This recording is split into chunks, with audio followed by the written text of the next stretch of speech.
YCP అభిమానులు కానీ TDP వ్యక్తులు కానీ అందరు కలిసి రోజుని కల్పించుకోరు ఈరోజు. మరి క్రైస్తవుల మీద పన్ను వేస్తా ఉన్నావు ఈరోజు. సరే వాళ్ళు తప్పు చేస్తే ఒకవేళ ఆక్రమణ చేసి ఉల్లంఘన ఏమైనా చేస్తే నువ్వు తీసుకునే కరెక్ట్ అని చెప్పి మేము ఒకవేళ అనుకోని పరిస్థితుల్లో వెళ్లే ముందే నువ్వు యాంటీ సోషల్ ఎలిమెంట్స్ అనే వారితో చేతులు కలిపి వారితో నువ్వు కలయిగా చూస్తుంటే మేము ఏమని భావించాలి?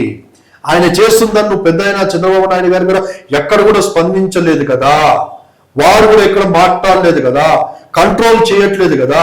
మరి ఈ దాడిని ఎవరు చేసారంటే ఆబ్వియస్లీ ఎవరి మీదకి పోద్ది ఈరోజు.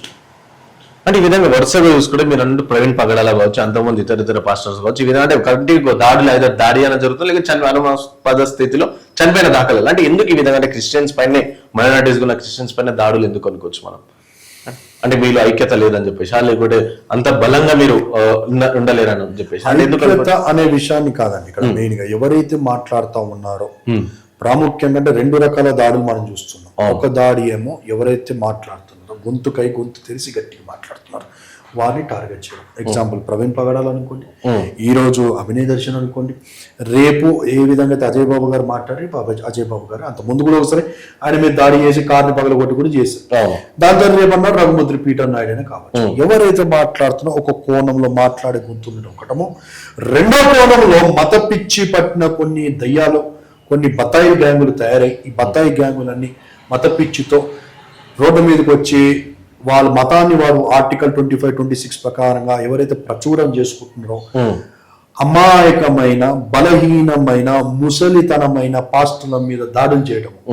రెండు దాడులు ఇక్కడ మనం చూస్తాం. ఇది ఐక్యత అనేది కాదు. 100 మంది ఉన్నా కూడా దాడి ఒకడే చేస్తున్నాడు. ఒక మత పిచ్చి పట్టిన అంటే నేను మతాన్ని మాట్లాడట్లేదు, మత పిచ్చి కోసం లేకపోతే బతాయిగాయల కోసం నేను మాట్లాడుతున్నాను, మత ఉన్మాదంతో ఉన్న వాటి కోసం మాట్లాడుతున్నాను. మత ఉన్మాదంతో ఉన్నవాడు ఒకడు వచ్చినా అక్కడ 100 మంది క్రైస్తవులు ఉన్నా వాడు దాడి చేసిన వీరు కూడా ఏమనలేకపోతున్నారు. ఎందుకు?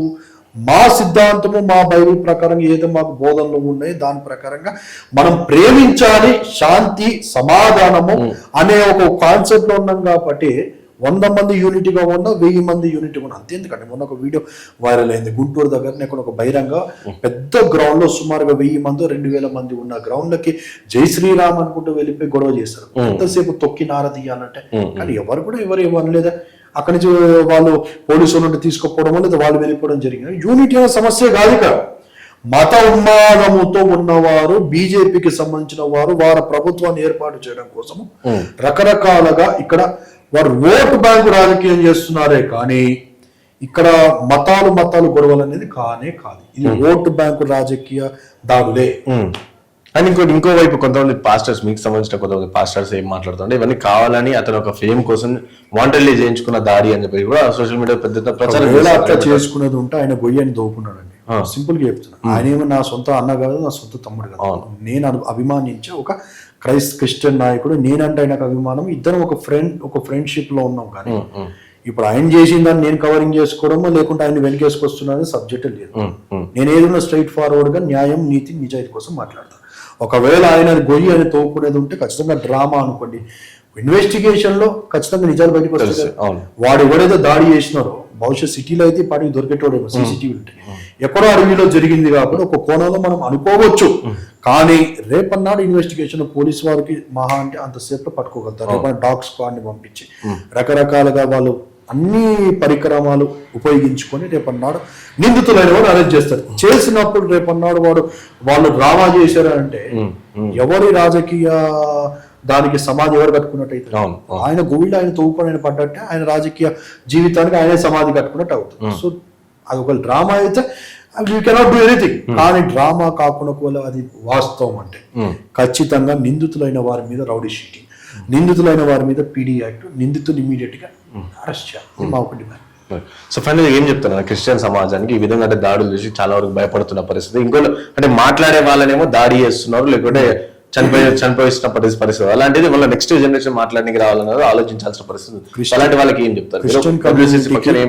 క్రిస్టియన్ కమ్యూనిటీకి అలాగే ప్రభుత్వాలకు కూడా 2 మాటలు చెప్తాను. క్రిస్టియన్ కమ్యూనిటీకి ఇప్పటికైనా అందరూ అంటా ఉన్నారు, సంవత్సరాల నుంచి అంటా ఉన్నారు, నేను కూడా అంటా ఉన్నాను, మనదాలో యూనిటీ లేదు ఉన్న వాస్తవం. ఇప్పటికైనా మిత్రమా నువ్వు నిద్ర లేకుండా ఇదే అసూయ, ఇదే జెలస్నెస్ తో ఒకడు మాట్లాడుతుంటే నువ్వేంటి అని అంటే వాడు మాట్లాడే కెపాసిటీలో వాడు మాట్లాడతాడు. ఇప్పుడు నేను రింగ్లో నేను తీసుకొని పోతా, ఎవడైతే జలస్తో ఉన్నాడో యూనిటీని బద్దలు చేసుకొని నాది నేను అంటున్నాడో వాడిని నేను బాక్సింగ్ రింగ్లో తీసుకుపోతా, WWF తీసుకొని వెళ్ళిన తర్వాత నువ్వు కొట్లాడు, ఎదురుగా మంచి ఫైటర్ని పట్టుకొస్తా, కొట్లాడు, నువ్వు తురుము కదా, నువ్వు హీరోవి కదా, మళ్ళీ ఫైట్ చేయి, గోల్డ్ మెడల్ గెలుస్తాడా?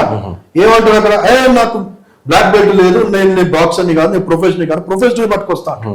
మళ్ళీ ఏమైంది అక్కడ నీ హీరోయిజము, ఏమైంది నీ యొక్క చాదస్తము, ఏమైంది నీ పోగడ, ఏమైంది నీ గర్వం అంట. నేను అట్లే ఎవరిని టాలెంట్ వాడుకుంటాడు, వాడు మాట్లాడగలిగితే మాట్లాడతాడు, కొట్లాడగలిగితే కొట్లాడతాడు, ధైర్యం ముందుకు వచ్చిన ధైర్యంగా వస్తాడు.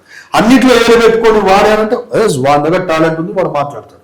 అంత మాత్రాన ఇప్పుడు ఎగ్జాంపుల్ మొన్న ఎస్సీ హోదా కోసం మాట్లాడినప్పుడు మందకృష్ణ మాదిగ అనే ఒక పెద్ద ఆయన ఎప్పుడైనా ఏదైనా చర్చి మీద దాడి జరిగినప్పుడు మాట్లాడా అంట. మీరు చెప్పండి, ఎక్కడ చూసారా? ఏ పాస్టర్ మీద దాడి చేసిన మాట్లాడా? మణిపూర్ విషయంలో ఆడవాళ్ళని ఊరేగిస్తుంటైనా క్రిస్టియన్స్ అనే వాడిని మాట్లాడా? ప్రవీణ్ పగడాల విషయంలో ఎక్కడ మాట్లాడిన వాళ్ళ మనుషులు డబ్బులు కొట్టుకోవడం, మరి వాళ్ళ సొంత ఛానల్లో మాట్లాడుకోవడం అది లేదు. ప్రవీణ్ అనే విషయంలో నేను, అనిల్ బాబు, అభినయ్ దర్శన్, కేపాల్, హర్ష కుమార్, ఈ 5-6 మంది తప్ప ఇంకెవరు కూడా కొట్లాడింది లేదు. మళ్ళీ మందకృష్ణ మాది గారు ఎక్కడ మాట్లాడారు? మళ్ళీ ఈ రోజు నేను క్రైస్తవ సోదరులకి నా విషయంలో కొంత తప్పుగా అర్థం చేసుకున్న వ్యక్తులు నేను చెప్తాను.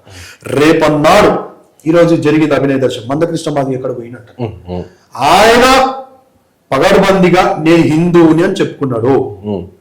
ఒక విలేకరుడు నీ చేతి మీద పట్టవచ్చు క్రాస్ ఉంది కదా అని చెప్పంటే, ఎప్పుడో చిన్నప్పుడు నాకు తెలియకుండా చర్చికి వెళ్ళానని, చిన్నప్పుడు మా అమ్మగారు తీసుకెళ్ళాను, చిన్నప్పుడు ఏలియా నాకు పేరు పెట్టాను, చిన్నప్పుడు పచ్చబోతు వేసాను, నాకు ఊహ తెలిసిన నేను పెద్ద అయిన తర్వాత ఈరోజు నాకు అది అవసరం లేదు అని చెప్పి ఆయన బొట్టులు అడ్డనామాలు నిలునామాలు పెట్టుకొని ఫోటోలు మనకు క్లియర్ కనబడతాం.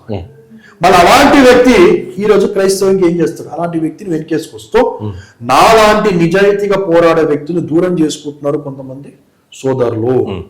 నేను వాస్తవానికి ఎస్సీ హోదా మీద ఏదైతే జరుగుతా ఉందో అది ఖచ్చితంగా సెంట్రల్ గవర్నమెంట్ ఇవ్వదో, మందకృష్ణ మాధవ్ వీళ్ళు తీసుకొచ్చిన వివక్ష పోతుందా అని అడుగుతా ఉన్నాను. ఈ యొక్క వేదిక నుంచి అడుగుతా ఉన్నాను. రేపన్నాడు హోదా వస్తే బ్రాహ్మణ్ పక్కన ఈ ఎస్సీకి సంబంధించిన క్రిస్టియన్ వ్యక్తిని కూర్చోబెడతాడు ఈక్వల్ గా. ఈ బ్రాహ్మణ్కి అగ్రకులానికి సంబంధించిన బిడ్డను ఎస్సీ క్రిస్టియన్ కి సంబంధించిన కొడుకుకి ఇస్తారా? లేదా ఈయన కూతుర్ని ఈయన కొడుకుకి ఇస్తారా? నేను గుళ్ళకు రానిస్తారా? బర్లకు రానిస్తారా? గుర్రం ఎక్కనిస్తారా? బావి నీళ్ళు తాగనిస్తారా? ఇంటి ముందు నుంచి పోనిస్తారా? వివక్ష పోదు కదా. మనం ఎస్సీ వాళ్ళ కోసం కొట్లాడి ఏం లాభం అంట. నేను దానికోసం ఒక సొల్యూషన్ ఫైండ్ అవుట్ చేశాను, దానికోసం ఇట్లా మాట్లాడుతున్న వ్యక్తిలో యూనిటీ కోసం మీరు అడిగారు కూడా మాట్లాడుతున్నారు.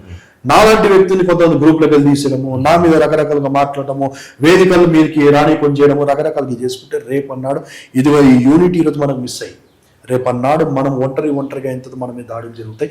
సో అలాంటి తప్పులు చేయొద్దని చెప్పి నేను ఎల్లవేళలా క్రిస్టియన్ కమ్యూనిటీ కోసం నా ప్రాణాలు పెట్టడానికి నేను సిద్ధంగా ఉన్నానని చెప్పి తెలియజేస్తాను. ఒకటి.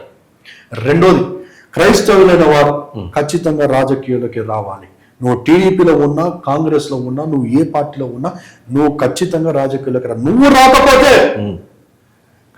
వాయిస్ గొంతుగా ఎవరైతే గట్టిగా నాలాగా మాట్లాడుతున్నారో అలాంటి వారికి అవకాశం ఇవ్వు.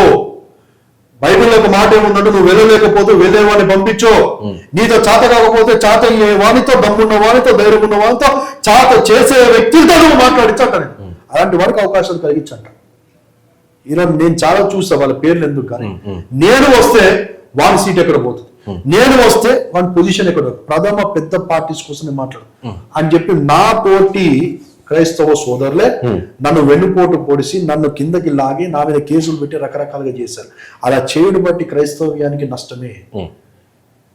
కాబట్టి అలాంటివి చేయొద్దని చెప్పుకుంటాడు. మూడోది, గవర్నమెంట్స్ కి నేను రిక్వెస్ట్ చేసేది, ఉన్న 2 గవర్నమెంట్స్ కి క్రిస్టియన్ అట్రాసిటీ యాక్ట్ మాకు ఇవ్వండి. ఎస్సీ ఎస్టీ అట్రాసిటీ యాక్ట్ ఎట్లా ఉందో, హేట్ స్పీచ్ ఎట్లయితే ఉందో, ఈ హేట్ స్పీచ్ ని బేస్ చేసుకుని ఎవరైతే హేట్ స్పీచ్ స్ప్రెడ్ చేస్తా ఉన్నాడు, కరుణాకర్ సుగుణ, లలిత్ కుమార్, డిచ్కీ బాబా ఇమ్మీడియట్ అరెస్ట్ చేయండి, తీసుకెళ్లి లోపడే. అజయ్ బాబు ఫ్రీడమ్ ఆఫ్ స్పీచ్ అని చెప్పి మాట్లాడతాను తీసుకెళ్లి 7 రోజులు రిమాండ్ చేసి లోపడేసావే. మళ్ళీ నేను డిచ్కీ బాబా మీద 3 కేసులు పెట్టా, 2 కేసులు కరుణాకర్ సుగుణ, దాంతో లలిత్ కుమార్ మీద పెట్టా.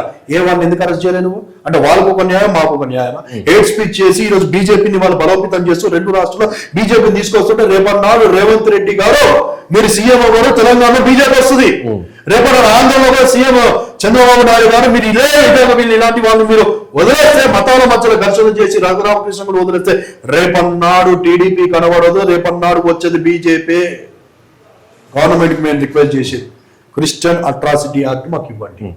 ఎస్సీల మీద దాడి జరిగితే, ఎస్టీల మీద దాడి జరిగితే ఏ విధంగా అయితే ఎస్సీ ఎస్టీ అట్రాసిటీ యాక్ట్ మహానుభావుడైన భీమ్రావ్ అంబేద్కర్ గారు తీసుకొచ్చి పెట్టి ఆదుకొని కాపాడి ఈరోజు వారు నిలబడ్డారో, అదే విధంగా క్రిస్టియన్ అట్రాసిటీ యాక్ట్ అనేది మాకు రెండు గవర్నమెంట్స్, రెండు సీఎంలకు మేము రిక్వెస్ట్ చేసేది అదే, మా క్రిస్టియన్ అట్రాసిటీ యాక్ట్ ఏంటి, ఎవరైనా దాడి చేయాలంటే 10 సంవత్సరాల జైలు శిక్ష, 10 లక్షల జరిమానాతో కూడిన ఒక అట్రాసిటీ యాక్ట్, మీ యొక్క లీగల్ టీమ్ తో దాన్ని బైండ్ ఓవర్ చేసి వర్కౌట్ చేసి మీరు ఆ బిల్లును ప్రవేశపెట్టామని చెప్పి నేను కోరుతాను. మూడోది, క్రైస్తవులైన వారికి, పోరాటం చేసే వారికి, నిజాయితీగా ఉన్న వారికి మీరు అవకాశాలు ఇవ్వండి.